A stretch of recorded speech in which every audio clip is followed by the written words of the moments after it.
ఉపవాసం అన్నదే ఎందుకుంటాం? ఎందుకు? మనకు వచ్చిన ప్రతి శ్రమను విడిపించమని దేవుణ్ణి అడగాలి. అంటే ఈ శ్రమలు నీ యొక్క జీవితానికి చాలా సోపానాలు. ఈరోజు నేను చెప్పేది ఏంటంటే, నీ జీవితంలో నీకు వచ్చిన ప్రతి శ్రమ నీకు ఏదో విధంగా గొప్ప కారణమై ఉంటుంది. శ్రమ ప్రతి ఒక్కరికి ఉంటుంది. శ్రమ లేని మనిషి అన్నవాడు లేడు. అసలు ఈ శ్రమలు మనకి ఏమొస్తాయి అని ఒక్కొక్కటి చూసుకుంటే, శ్రమలు మనకి ఏమిస్తాయి అన్నది చూసుకుంటే జనరలైజ్డ్ గానే మాట్లాడతాం. ఆదివారం ప్రసంగంగా కాకుండా మనం ఈ యొక్క శుక్రవారం, శనివారం ఇట్లా అందరూ కూడుకుని దేవుడి మాటలు మాట్లాడుకుంటే మనల్లో మనం బలము పెంచుకునే విధంగా ఉండే ప్రార్థన. హల్లెలూయా. మనలో మనము బలం పెంచుకునే ప్రార్థన. దేవుణ్ణి ఖచ్చితంగా ప్రభువా మాకు మీరు శ్రమలు ఇస్తున్నారు, ఆ శ్రమ మాకు ఎందుకు అంటే, మొట్టమొదటిగా నీకు వచ్చిన శ్రమ నీ అభివృద్ధికి కారణమైంది. దేనికి? నీ అభివృద్ధికి. అభివృద్ధి అంటే డెవలప్మెంట్ అంటే ఏంటి? అభివృద్ధి అంటే ఈ రోజు కంటే రేపు బాగుండడు. ఈ రోజు నీ కుటుంబంలో ఉన్న పరిస్థితుల కంటే రేపు నీ కుటుంబంలో ఉన్న పరిస్థితులు బాగుగా ఉండవు. ఈ రోజు నా యొక్క ఆరోగ్య సమస్య ఉంది, ఆ సమస్య ఈ రోజు కంటే రేపు బాగుండడు. నాకు ఈరోజు అప్పులు ఎక్కువైపోయినాయి, ఆ అప్పులు అది శ్రమ అయిపోయింది నాకు, అది రేపు అవన్నీ కూడా ఏమవడం మా తగ్గి నాకు చాలా రిలీఫ్ ఉండడం. అంటే మన అభివృద్ధికి కారణం మన శ్రమలే. గుర్తుపెట్టుకో, నీ జీవితంలో నీకు శ్రమ వచ్చిందంటే గుర్తుపెట్టుకో, అది నీకు అభివృద్ధి అవుతుంది. ఖచ్చితంగా అభివృద్ధి అయిపోతుంది. శ్రమ వచ్చినంటే మనం ఎప్పుడు దొరకలేక ఉండాలనుకుంటాం. అంటే ఎప్పుడు హ్యాపీగా ఉండాలి, అంటే చాలా హ్యాపీగా నవ్వుతూ ఉండాలి. లేకపోతే నవ్వుతూ హ్యాపీగా లేకపోతే మన జీవితం ఏదో కోల్పోయేమని ఫీల్ అయిపోతాం. కానీ మన జీవితంలో శ్రమ వచ్చినప్పుడు నువ్వు ఎక్కువగా గుర్తుపెట్టుకోవాల్సిన మాట, నేను అభివృద్ధి పొందుతూ ఉన్నాను. శ్రమ వచ్చిందని చెప్పి మీరు ఎవరెవరిలో నిందించమాకండి. శ్రమ నీకు అభివృద్ధిని చూస్తుంది. అభివృద్ధి. ఈరోజు నీ బిడ్డ చదువుకుంటూ ఉంది, శ్రమపడి చదువుకుంటూ, నువ్వు శ్రమపడి ఫీజు కడుతున్నావు, శ్రమపడి నువ్వు ఆమెను చాలా గొప్పగా చూసుకుంటూ ఉన్నావు. రేపటి దినాన ఆమె అభివృద్ధి చెంది నేను చూడబోతుంది. హల్లెలూయా. ఖచ్చితంగానండి.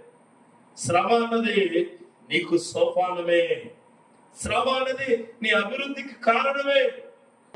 ఉపవాస ప్రార్థనలో ప్రసంగం ఏంటంటే, నీకు నాకు కూడా దేవుడి యొక్క స్థితి కావాలి. హల్లెలూయా. ఆదివారం నీకు చూపించాలి ఆ స్థితిని. నీకు కుటుంబ ప్రార్థన అంటే ప్రజలకు చూపించాలి. అదే పెళ్లి ప్రసంగం అంటే వధూవరులకు చూపించాలి. అన్ని ప్రసంగాలు ఒకలా ఉండవు. ఇదేంటంటే, నేను ఎందుకు ఈ ఉపవాస ప్రార్థనకు వస్తున్నాను, అన్నం తినకపోవడం శ్రమే కదా అన్న వాళ్ళ కోసం అని చెప్తున్నాను. నేను వాక్యం ప్రతి నెల పెట్టిందరా, ప్రతి వారం పెట్టిందరా, అభివృద్ధి కారణం ఎలాగుంటావు. అభివృద్ధి వద్దు నాకు. అడిగి 4-5 ఎకరాలు ఉన్నాయి, పంటకు సేద్యం చేసుకోవడం తెల్లో. శ్రమ పడ్డ రానుడు సోమరం ఏంటో ఉంది బైబిల్లో. అభివృద్ధికి ఏమీ ఉండదు. కూర్చుని తింటాడట, ఏం కరిగిపోతాయట, ఇవన్నీ బాగా తెలుసు మనకి. కూర్చుని తింటే ఏం కరిగిపోతాయి? కొండలనే కరిగిపోతాయంట. నీ కండలు మాత్రం కరగవు. నీ కండ ఎప్పుడైతే కరుగుతో అప్పుడు నువ్వు కొండలు ఏర్పరుస్తావు. అప్పుడు నువ్వు కొండలు ఏర్పరుస్తావు. నీ బిడ్డల్ని పెంచుకునేటప్పుడు నువ్వు శ్రమ పడాలి. కొంతమంది తల్లిదండ్రులు పిల్లల్ని వాళ్ళు ఇష్టం వచ్చినట్టు వదిలేస్తారు, శ్రమ పడరు. తల్లిదండ్రులు కొంతమంది బిడ్డ ఎలా వెళ్తున్నా అలాగే చూస్తూ ఉంటారు. కోతి చూసారు మీరు? కోతి నుంచి మనం చాలా నేర్చుకోవాలి. కోతి నుంచి మనం చాలా నేర్చుకోవాలి. కోతి తన బిడ్డను చంకనెత్తుకుని తిరుగుతుంది. అది అలాగే వెళ్తుంటే కాలు ఎట్టుకునే తింటది. ఇది అన్నం కూడా చూడండి. మీరు ఎప్పుడైనా ఇక్కడ మీరు మారేడుపల్లి ఆ ప్రాంతాలకు వెళ్ళినప్పుడు చూస్తే ఆ కోతి తింటున్నప్పుడు, ఏదైనా తింటున్నప్పుడు దీన్ని చెయ్యాలన్నా పిల్ల చేయి తోకట్టుకుని ఉంటుంది. ఎక్కడికైనా వెళ్తున్నప్పుడు తోకట్టుకుని ఉంటుంది. అంటే దేవుడు సృష్టించిన జంతువులు, ప్రకృతి ద్వారా కూడా మనం పాఠం చెప్తున్నాం. మనం నేర్చుకోకపోతున్నాం. అంటే మన పిల్లలు మాత్రం ఇష్టం వచ్చినట్టు తిరిగిరాదా, ఎప్పుడు వస్తావు అప్పుడు రా. నువ్వు నీ బిడ్డల్లో శ్రమ లేకపోతే నీ అభివృద్ధి అక్కడితో ఆగిపోద్ది అంతే. నీ కుటుంబంలో అభివృద్ధి కావాలంటే భర్తగా, భార్యగా, తల్లిగా, తండ్రిగా నువ్వు శ్రమ పడాల్సిందే. దాంట్లో ఏ విధమైన ఆలోచన లేదు. ప్రార్థనలో అభివృద్ధి రావాలంటే ప్రార్థించాల్సిందే. చాలా మంది ఇక్కడ శ్రమ పడిపోయి ఏం చేయరు, ప్రార్థన చేయండి. ఇది కూడా నిజమే, ఒప్పుకోవడం తప్పేం లేదండి. శ్రమ పడినవాడు, కృంగినవాడు, ఇబ్బంది పడిన మనిషి ఖచ్చితంగా మోకరించి ప్రార్థన చేస్తే నా బలం నీకు ఇస్తానన్నాడు దేవుడు. నా బలం నీకు ఇస్తానన్నాడు. అందుకే మనం ఖచ్చితంగా ప్రార్థన చేయాలా. చూడండి, ఏదైనా పెళ్ళి అవుతుంది, బాగా లేట్ అయిపోతుంది. మనకు వంటలు అన్ని కడిగేసి ఇంటికి వెళ్ళి ఎలా పడుకున్నావు తెలియదు, నీకు ఎలా నిద్ర పట్టిందో తెలియదు. ఆ టైంలో దేవుని గుర్తించుకుంటాం. ఆ టైంలో పని చేస్తా పాపం, పనికి తగ్గదే ఆ పని చేస్తావు, ఈ పని చేస్తావు, ఈ పని కూడా చేస్తావు. ఏ పని చెయ్యవు ఆ పని చెయ్యవు. ఆ పని ఎప్పుడైతే చేయలేదో నీ అభివృద్ధి అక్కడితో ఆగిపో. డెవలప్మెంట్ అంటే బయట ఉండేది కాదు, నీలో నువ్వు డెవలప్ అవ్వాలి. హల్లెలూయా. దేవుళ్ళో డెవలప్ అవ్వాలి. ప్రతి వారము దేవుళ్ళో కొత్తగా నేర్చుకోవాలి. వాక్యంలో కొత్తగా ఉండాలి, ప్రార్థనలో కొత్తగా ఉండాలి, ఆరాధనలో కొత్తగా ఉండాలా. దేవుళ్ళు ఎప్పుడు అయ్యా ఈ రోజు నీ మాటలు నా హృదయాన్ని తాకినాయి, నా శ్రమ గుర్తు చేసినాయి, నేను అభివృద్ధి చెందబోతున్నాను అనే మాట నీకు వచ్చినప్పుడు నీ శ్రమకు కారణమై ఉంటుంది. లేకపోతే నువ్వు శ్రమ పడిపోయినా ఏం పని అవ్వదు, అస్సలు గుర్తుపెట్టుకోండి. మంచి కొత్త కాలు కొనుక్కున్నాడు ఆయన, చాలా కష్టపడి అన్ని సంపాదించుకుని కారు కొనుక్కున్నాడు. చాలా, అసలు మామూలు కాదు, సూపర్ కారు. డ్రైవింగ్ నేర్చుకోవడానికి శ్రమ పడలేదు మనోడు. కొన్న రెండో రోజు దేన్నో కొద్దిసాడు. రెండో రోజే డ్రైవింగ్ స్కూల్లో జాయిన్ డ్రైవింగ్ చేసినాడు కదా. అటు తిప్పండి, ఇటు తిప్పాడు. నీకంటూ డ్రైవింగ్ వచ్చినప్పుడు పక్కన ఎవడో చెప్పడానికి ఉంటాడా, అటు తిప్పాడు. ఆడు ఇటు తిప్పకుండా ముందుకెళ్ళి గుద్దేశాడు. ఏమైనా ఉద్దేశం అంటే చెప్పేవాడు లేడు అన్నాడట. అంటే శ్రమ పడేవాడు పనిని నేర్చుకునేవాడిగా ఉంటాడు. శ్రమ పడినోడే. చూడండి, ఎగ్జామ్స్ పిల్లలు ఉంటారు, శ్రమ పడలేదనుకో చదువుకుంటాడు. ఇది నీకు వచ్చేంటి. ఆడపిల్లలు గిల్లేసుకుంటూ ఉంటారు. ఎగ్జామ్స్ రాసేటప్పుడు మామూలు కాదు. ఏంటి నాకు రాదు, నీకు లేదా, దానికి రాదు. ఎందుకు రాదు? శ్రమ పడడం ఏమవుతుంది మీకు? నువ్వు చిన్న సున్నా అయితే పెద్ద సున్నా, ఇంకొకరు 2 సున్నా, ఇంకా అందరూ సున్నాలో వెరైటీ. మీరు మగ పిల్లలు ఉంటారు, వేళ ఒకటి శ్రమపడి చదువుకోడు. ఇంకోటి ఉంటాడు, వాడు పుస్తకం తీసి ఇలాగెలా తిప్పేసి చదివేసుకోవాలి అనుకుంటాడు. కరెక్ట్ గా ఏదైతే గుర్తుంటుందో అదే వస్తుంది. రాద్దామంటే ఆన్సర్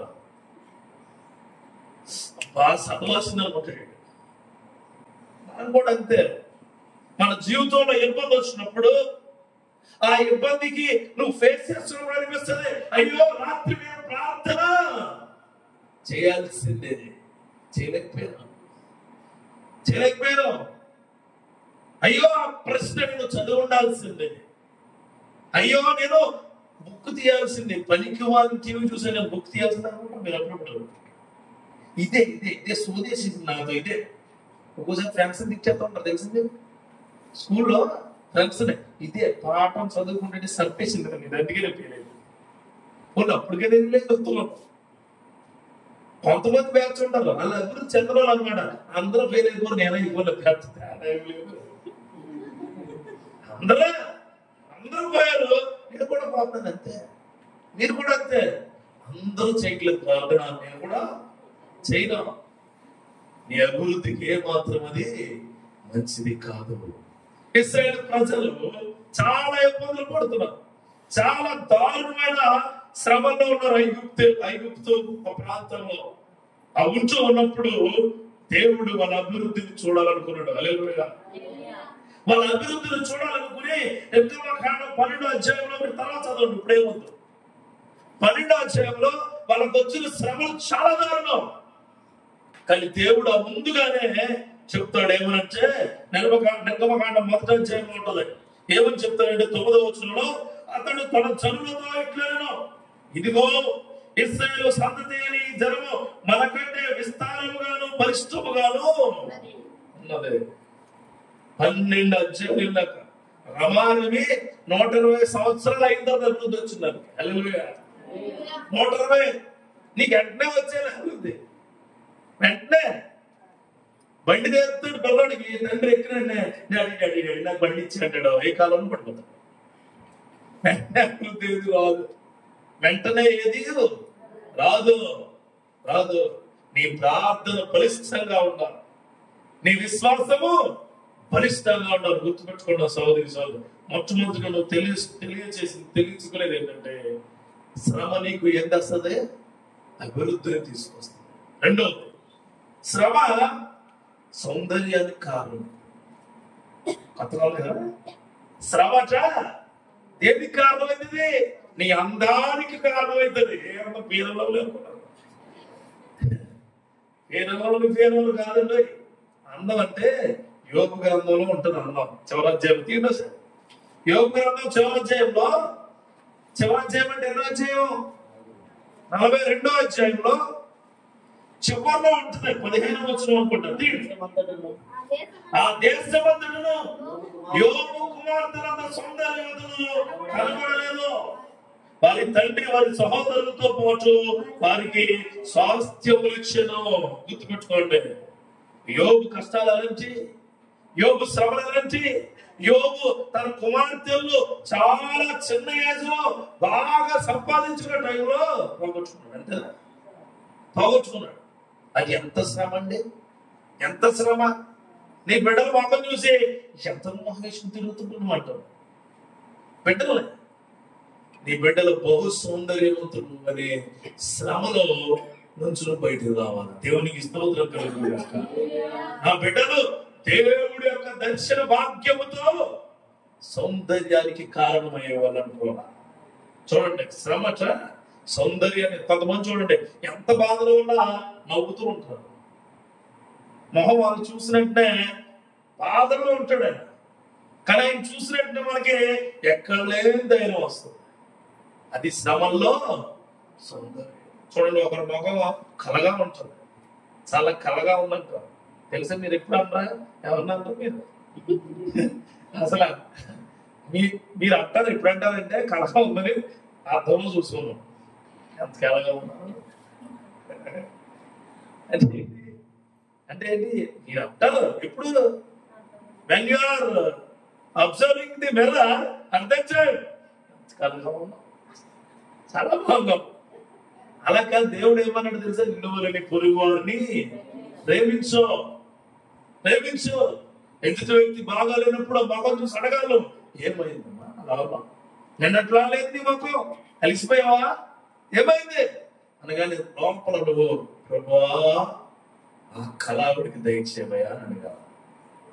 అలా కాకుండా ప్రభు ఇంకా దిగజార్చి ఏడ్చేయాలి. ఏంటన్నా ఏడ్చేయాలి, కింద దొంగ ఏడ్చేయాలి. అసలు సమస్య లేదు. అవసరమైతే నేను ఏమిస్తాను, కచ్చిలు ఇస్తాను, నాప్కిన్స్ ఇస్తాను, టిష్యూలు ఇస్తాను. ఎందుకు? తుడుచుకోవడానికి. ఒక మనిషి శ్రమ వస్తే మన జీవిత సౌందర్యానికి కారణమవుతుందని నీ కుటుంబంలో, నీ క్రియల్లో, నీ ఆలోచనల్లో, నీకున్న ప్రతి పరిస్థితుల్లో నీ కుటుంబ అందానికి శ్రమ కారణమవుతుంది. మళ్ళా రైతు దగ్గరికి వెళ్దాం. రైతు మొక్కలు వేసినప్పుడు అందంగా ఏమన్నా ఉంటుందా? విత్తనాలు వేసినప్పుడు అందం ఏమైనా ఉంటుంది? మట్టి ఉంటుంది. విత్తనాలు పెరిగినప్పుడు ఆకుముడి చూస్తే ఎంత బాగుంటుంది. భలే ఉందండి, చాలా వచ్చింది. ఎక్కడ తెచ్చారు విత్తనాలు? మరలా అది ఊడ్చి కొంత సమయం వచ్చే వరకు మళ్ళీ బాగోదు. మరలా కొంత సమయం వచ్చాక అప్పుడు దోమపోటు అది మందు కొడుతూ ఉంటాడు. అప్పుడు చాలా బాగుంటుంది. చివరి బస్సులోకి ఆ వెన్నె విడిచి ఆ యొక్క ధాన్యము వచ్చేటప్పుడు చాలా సౌందర్యంగా ఉంటుంది. చూడండి, చాలా బాగుంటుంది. మన జీవితం కూడా అందుకే అంటున్నాను, మన శ్రమలు మనకు సౌందర్యాన్ని తీసుకొస్తాయి. మన శ్రమలు మనకు అందాన్ని తీసుకొస్తాయి. మన మాటకు అందం ఉంటుంది. శ్రమంలో మాట్లాడే వ్యక్తి అందంగా ఉంటాడట. హల్లెలూయా. అందంగా. శ్రమంలో నువ్వు మాట్లాడే మాట ఎందుకు వచ్చింది, బతుకు చచ్చిపోతుంది అనకూడదు. ఏమనాలా? ప్రభువా, ఎంత శ్రమ వచ్చినా నువ్వు నాతో ఉంటే చాలా. అదే అందం. అదే అందం. ప్రభు ఎందుకు పిల్లలు ఇలా ఎగ్జామ్స్, మళ్ళీ ఎగ్జామ్స్ దగ్గర అది 2 ఫెయిల్ అయింది, ఇది 3 ఫెయిల్ అయింది, 2 ఎందుకు 5 ఫెయిల్ అయ్యావు? నువ్వు చేయొచ్చు కదా. వీళ్ళకి అందంగా మాట్లాడుకుంటారు. 5 చేసావు నన్ను, నా పక్కన అటు కూర్చుంది 3, ఇటు కూర్చుంది 2, నన్ను 5 ఎందుకు చేసావు? 1 చేయొచ్చు కదా. తెలియట్లేదు నీకు. ఆ లోడకి చిల్లడింది, నీ వాడికి కూడా చిల్లడింది. అలా 5 చిల్లులు ఒకసారి మురిగిపోతే నువ్వు కొద్ది లేటుగా సౌందర్యం ఉంటే ఎలా ఉండదు తెలుసా? ప్రభా, క్లాస్ ఫస్ట్ వస్తుంది కదా, ఆమెను కృపతో తీగొచ్చున్నాయా. నాకు ఈ శ్రమ వచ్చింది కదా, ఏదో రోజు నన్ను కూడా అక్కడ నిలబెట్టున్నాయా. అది మన శక్తి. అది ఆ శ్రమ నీకు అర్థమైతే అప్పుడు నీ కుటుంబం, నీ జీవితము, నీ క్రియలు బాగుంటాయి. యోబు అంటున్నాడు అంతే, ఆ దేశమంతటా కూడా యోబు కుమార్తెలంతా సౌందర్యవతులు కనబడలేదు. ఆడలు లేరా? చాలా మంది ఉన్నారట. వాళ్ళకి ముక్కు లేదా, కళ్ళు లేవా, వాళ్ళకి చెవులు లేదా, వాళ్ళ బ్యూటీ పార్లర్కి వెళ్ళడం లేదా, అందరూ రంగున్నాయి. కానీ వాళ్ళు కూడా సెట్ కొట్టుకున్నారు. వాళ్ళు మంచి మంచి రంగు బట్టలు వేసుకున్నారు. కానీ యోబు కుమార్తెలంత సౌందర్యం ఎవరికి లేదు. స్వాస్థ్యంగా ఉందట. ఇప్పుడు కూడా ఆ యొక్క ఏరియాలో ఉన్న ఆ పెద్దోళ్ళు, పిల్లలు అందరూ చాలా సౌందర్యంగా ఉంటారు. దేవుడి యొక్క మాట అలా నిలబడిపోయింది. హల్లెలూయా. నీ కుటుంబం సౌందర్యంగా, నీ కుటుంబం అందంగా ఉండాలి అంటే వేసే మొక్క చాలా గొప్పగా ఉండాలి. నీ శ్రమ దేవుడు ఇష్టపడే శ్రమగా ఉండాలి. ఇది 2వది. ఇక 3వది, శ్రమ మన మేలుకు కారణమైంది. మేలు అంటే కీడు, మేలు అంటారు కదా. రెండింటి అర్థం చెప్తారు. కీడు అంటే కీడు అనకండి. కీడంటే ఏంటి? కీడు అంటే బైబిల్లో ఉంటుంది, ప్రభు మా కీడు చేద్దాం అంటాం. కీడు అంటే ఏంటి? కీడు అంటే మీరు చెప్పాలి, మీరే. కీడు అంటే చెడు అన్నది నీకు బానిస అయిపోయేదే కీడు. చెడు అంటే అప్పుడు జరిగేది. చెడు అస్తమానం జరిగితే కీడు. అర్థమైందా? మేలంటే అసలు చెడు అనేది నీకు జరగకుండా నిలబెట్టేది. హల్లెలూయా. అంటే చెడు అనేది నీకు అసలు చెడు అనే మాట నీ జీవితంలో ఎక్కడా తెలియకుండా శ్రమ నేను తయారు చేస్తుంది. అది మేలు. కీర్తనకారుడు అంటే 119వ కీర్తనలో 119వ కీర్తనకారుడు అంటాడు ఒక మాట 71లో చదువుతారా? నేను నీ కట్టలు నేర్చుకున్నట్లు శ్రమనంది ఉన్నట్టు నాకు మేలాయను. The principles of the life చాలా మేలుగా ఉంటాయి. చూడండి, ఒకడు కాలంలో దిగెళ్తూ ఉంటాడు, ఊబు ఉంటుంది, వాడికి ఈతొచ్చు. ఆ ఊబు ఉన్నప్పుడు అతను ఏం చేస్తాడు? నడిచెళ్తూ ఉన్న వ్యక్తి ఒకసారిగా ఈత పడతాడు. అవతలకి వెళ్ళిపోతాడు. ఇంకొకడు దిగుతున్నప్పుడే నీకు ఈత రాదు, అక్కడ ఊపుందే చచ్చిపోతావు, చాలా జాగ్రత్తగా వెళ్ళని చెప్తారు. అది మేలు చేయడం. నీ కుటుంబంలో పడిన ప్రతి శ్రమలో మేలు ఖచ్చితంగా అవ్వబోతున్నాడు ఆయన కట్టడాలు నిర్మించడం కోసం. Christian building, Christian life building లో, ఫ్యామిలీ బిల్డింగ్ లో ప్రత్యేకంగా నువ్వు తెలుసుకోవాల్సిన విషయం ఏంటంటే నీ ప్రార్థన, నీ విశ్వాసము, నీ క్రియలు, నీ ఆలోచనలు శక్తివంతంగా ఉండాలి. అది ప్రతి క్రియలు నీ శ్రమను బట్టే వస్తాయి. హల్లెలూయా. విశ్వాసం ఎప్పుడవుతుంది తెలుసండి? ఆటోమేటిక్ గా రాదు, శ్రమ పడితేనే వస్తుంది. శ్రమ పడితేనే ఏమొస్తుంది? విశ్వాసం వస్తుంది. శ్రమ పడకుండా విశ్వాసం ఏమి రాదు. యేసు విలువ ఎప్పుడు తెలుస్తుంది? నీ విలువ పోయినప్పుడు. యేసుక్రీస్తు విలువ ఎప్పుడు తెలుస్తుందండి? నీ విలువ పోవాలా? నీకు సంఘంలో విలువ ఉన్నంత కాలం ఎవరి విలువ తెలియదు, యేసు విలువ తెలియదు, ఆయన విలువ తెలియదండి. విలువ తెలియని వ్యక్తుల్లో విలువ కలిగిన వ్యక్తులుగా తయారు చేస్తున్నాడు ఆయన. అందరూ తీసుకోండి మరి స్వస్థతలో. కుష్ఠవ్యాధులకు విలువ ఉందా? దెయ్యం పట్టడానికి విలువ ఉందా? చచ్చిపోయే లాజరుకు విలువ ఉందా? యాయీరు కుమార్తెకు విలువ ఉందా? జక్కయ్యకు విలువ ఉందా? విలువ లేదు. శిష్యులకు విలువ ఉందా? విలువ లేదు. విలువ లేని మనుషుల్ని విలువైన మనుషులుగా తయారు చేయడం యేసుక్రీస్తు. అందుకే చెప్తున్నాను, నీ యొక్క మేలు కొరకే నీ శ్రమలు నీ దగ్గరికి వస్తూ ఉన్నాయి. నీ మేలు నిన్ను కట్టడాలతో నిర్మించబోతూ ఉన్నాయి.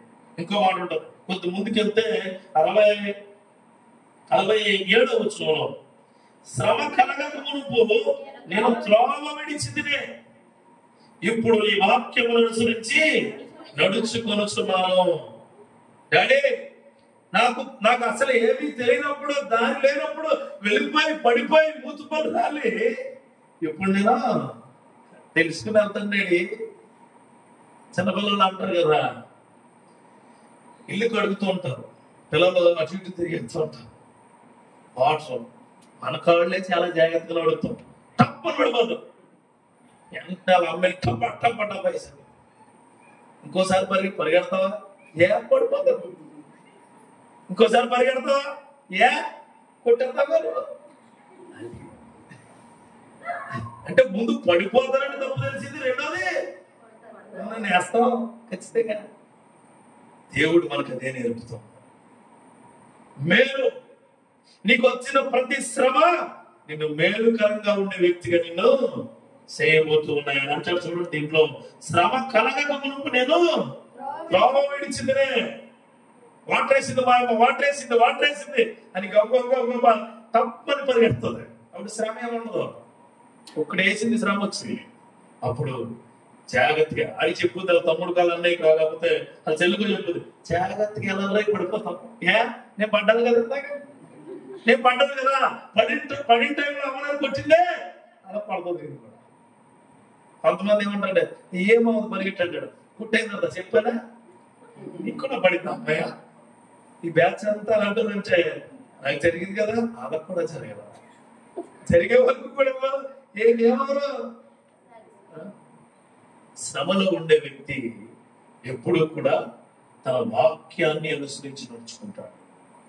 శ్రమ తెలిసిన వ్యక్తి దేవుడు వాక్యాన్ని ఎప్పుడు విడిచిపెట్టాడు. విడిచిపెట్టాల వ్యక్తిగా నిన్ను శ్రమలు తయారు చేస్తాయి. అంటే రోమిలకు రాసిన పత్రికలో తెద్దాం ఒక్క మాట, మంచి మాట తెలుసా మీకు? అది మాట అంటే చెప్పేలా అయ్యగారు మేము కాదు, మీరు చెప్పాలి.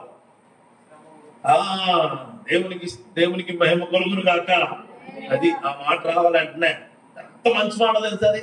రోమిల పత్రిక అంటేనే పౌలు గారు చాలా బాగా చెప్తాడు ఆ మాట. శ్రమ ఓర్పు పరీక్ష నిరీక్షణలో భలే ఉంటుంది. సార్ 5వ అధ్యాయం 3-4 వచనాలు ఉంటాయి. అంతేకాదు శ్రమ ఓర్పు పరీక్ష నిరీక్షణను కలుగు చేయాలని ఎరిగి శ్రమలందు అస్యపడదుము. ఎందుకనగా మీ నిరీక్షణ వలన సిగ్గుపరచదు. శ్రమట దేనికి కారణం ఏంటదట? ఓర్పు. ఇంట్లో అత్తగారు, కోళ్ళు, మామగారు, అల్లుడు, కొడుకు, కూతురు వీళ్ళు ఇస్తమాను ఏదో అంటే ప్రార్థనా పరులు మాత్రమే ఓర్పుగా భరిస్తుంది. రే నువ్వు బయటికి వెళ్ళి నీకు ధర్మాన సరుకులు తేకపోతే బాగోదంటే గట్టిగా స్టాండ్ వేసి ఇంట్లో పోతాడు. చాలా కష్టం. ఎలా ఎందుకు? డబ్బులు పట్టుకెళ్ళాలి. డబ్బులు ఉండాలి. అది శ్రమ. ఓర్పు అది. అమ్మా ఇదిగో అస్తమాన్ని సరిపోతా ఉంటావు, నీకు బాగోదంటే చల్లగా ఏంటమ్మా అన్నది ఓర్పు. కానీ నువ్వేం చేస్తావు? నా ప్రాణాలు పడి అడుగుతున్నావు. ఎవరు? తల్లిని. ఆవిడ ప్రాణం పరంగా పెట్టకపోతే నీ ప్రాణం ఈ భూమి మీద పడదా? తెలుసా నీకు? తెలుసా? నీ తల్లి ప్రాణం పరంగా పెట్టకపోతే నీ ప్రాణం భూమి మీదకి రాదు. ఆ విషయం నీకు తెలదు. ఆవిడ అంటావు నా ప్రాణాలను కూడా ఏడ్చేస్తున్నావు. ఆవిడేమంటా తెలుసా? మరి నాకు ఖాళీ. అవి ఇంకా గొప్పదే. ఓర్పు లేని పిల్లలు, ఓర్పు లేని తల్లిదండ్రులు, ఓర్పు లేని భర్త, ఓర్పు లేని భార్య, ఓర్పు లేని సంఘ సభ్యులు, ఓర్పు లేని విశ్వాసులు.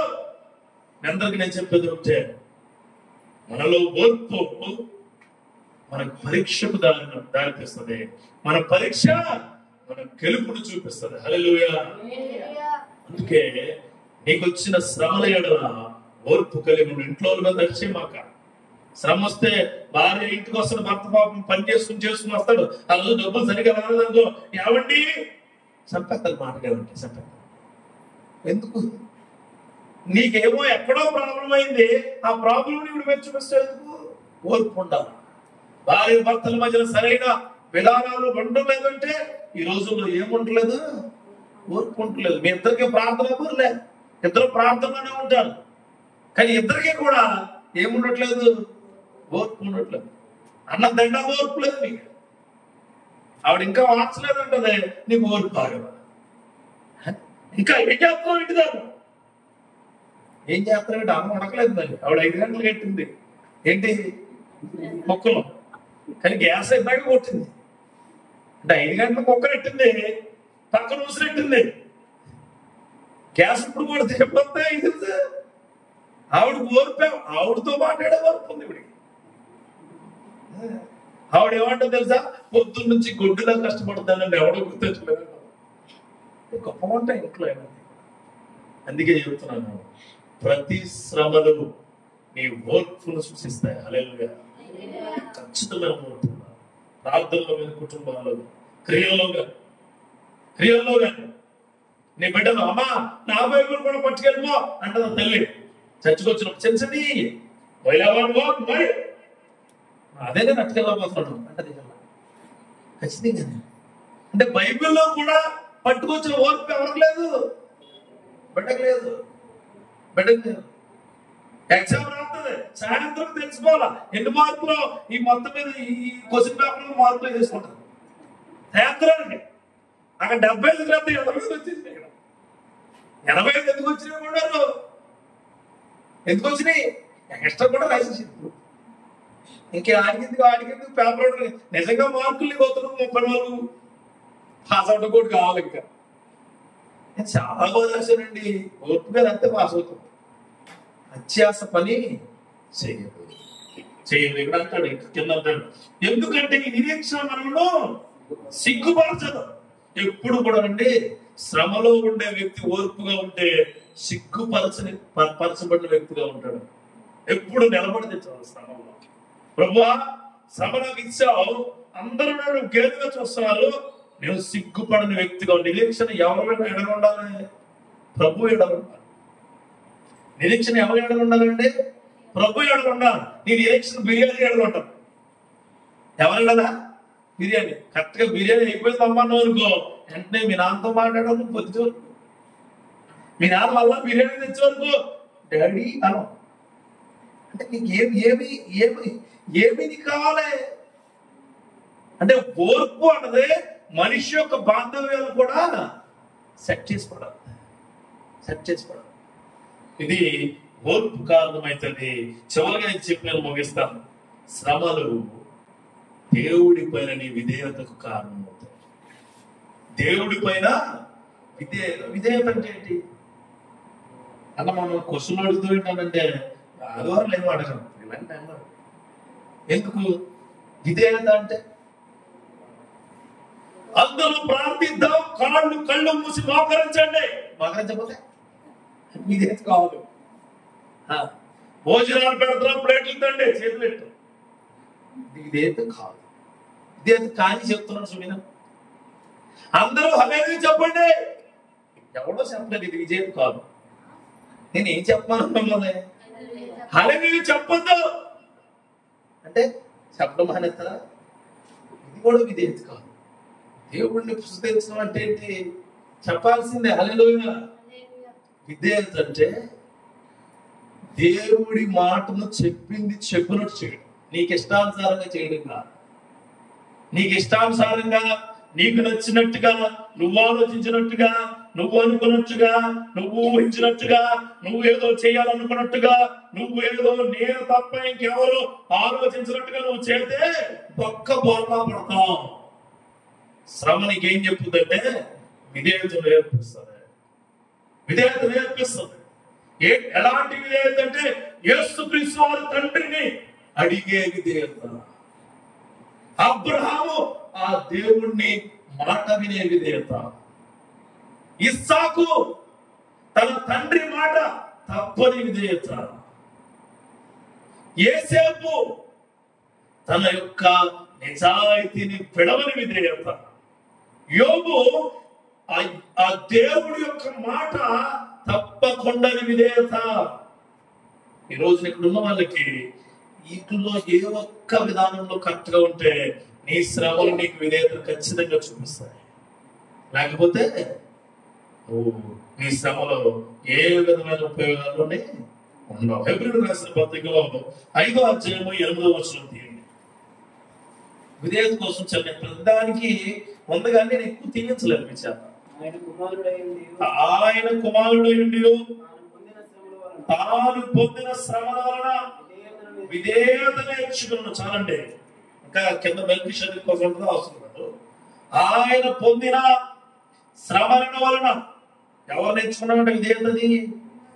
ఎవరు? యేసయ్యట ఆయన పొందిన శ్రమల ద్వారా విధేయత నేర్చుకున్నాడు. హల్లెలూయా.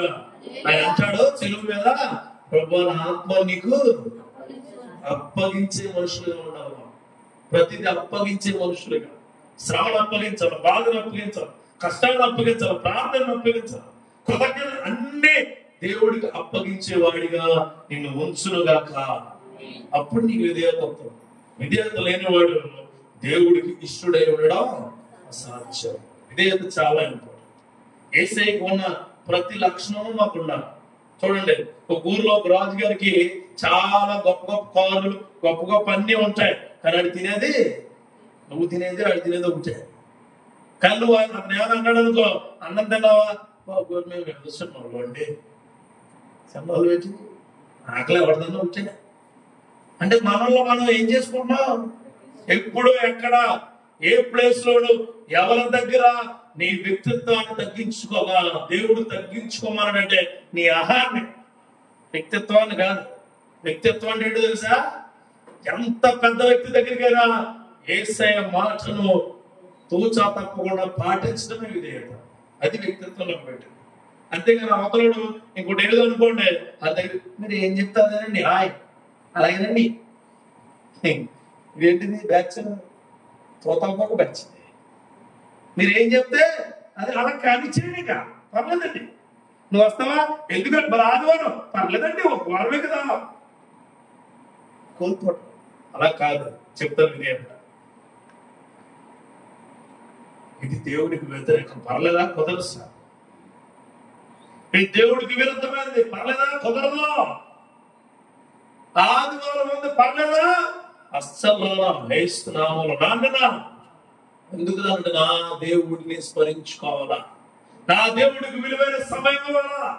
నేను శ్రమపడే భాగ్యము నా విధేయతకు కారణమవుతున్నప్పుడు, నేను ఆయన ఎడల కృప చూపి అడుగుతూ ఉన్నప్పుడు ఆయన మహిమలను ఆవరిస్తుందని నేను నమ్ముతున్నాను. కాబట్టి నాకు అది కుదరదు అని నువ్వు చెప్పేవాడిగా చెప్పేదానిగా ఉన్నా. ఆదివారం ఫంక్షన్ వచ్చిందనుకోండి, అంతే. వాటర్ బాటిల్ పెట్టావు, వాటర్ బాటిల్లో నాప్కిన్ పెట్టావు, అక్కడ మార్చుకోవడం చేతి పెట్టవా, 2 బ్యాగులు ఇచ్చావా, పోలే చెప్పులు సరిగ్గా వేసుకోండి, జాగ్రత్తగా రెడీ అవ్వాల్సిందే. ఎక్కడికి వెళ్తున్నారు మీరు? ఫంక్షన్కి, చర్చికి వెళ్ళి చెప్తారు. చర్చ్ టైం అయిపోయిందా? 9:30 అయిపోయింది. అప్పుడే పాస్టర్ గారు వచ్చేద్దరేమో. వెళ్దాం కదా, పద. నువ్వు ఎక్కడికైనా వెళ్తున్నాడు, ఇప్పుడు రాగలిగితే చర్చికి వచ్చినప్పుడు తిరిగి వస్తాయి. నువ్వు ఇదే తీయవచ్చు. శ్రమ పడే వ్యక్తి, శ్రమను అనుభవించే వ్యక్తి, శ్రమకు దాసోహమవుతున్న వ్యక్తి, శ్రమతో నేర్చుకోబోతున్న వ్యక్తి ఖచ్చితంగా విధేయుడే ఉంటాడు దేవుడికి. హల్లెలూయా. విధేయుడే అంటాడు. ఇంటి పక్కన చర్చికి రావడానికేమో నీకు శ్రమ, జిల్లాంతటి ఫంక్షన్ ఉంటేనేమో కమాన్ కమాన్ కమాన్. వెళ్ళేటప్పుడు ఒక బ్యాంక్ వెళ్తుందని వచ్చినప్పుడు 4 బ్యాంకులు వస్తాయి. నేనేం చెప్పట్లేదు అంతే. బస్సు అంతా వస్తాయి, బస్సు అంతా అదే ఫంక్షన్స్ లో. నేను దేవుడి పట్ల విధేయతతో, భక్తితో దేవుడిని నమ్ముకున్న ప్రతి వ్యక్తికి రాజులు, అధికారులు, భక్తులు అందరూ దాసుకున్నారు.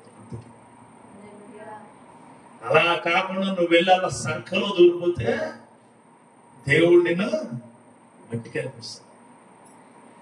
దేవా ఒకటే కోరుకోవాలి దేవుడిని, ప్రభా నేను ఆ దగ్గరికి వెళ్ళడం కాదు, రాజు నా దగ్గరికి వచ్చే మార్గాన్ని చూపించు చూపించు.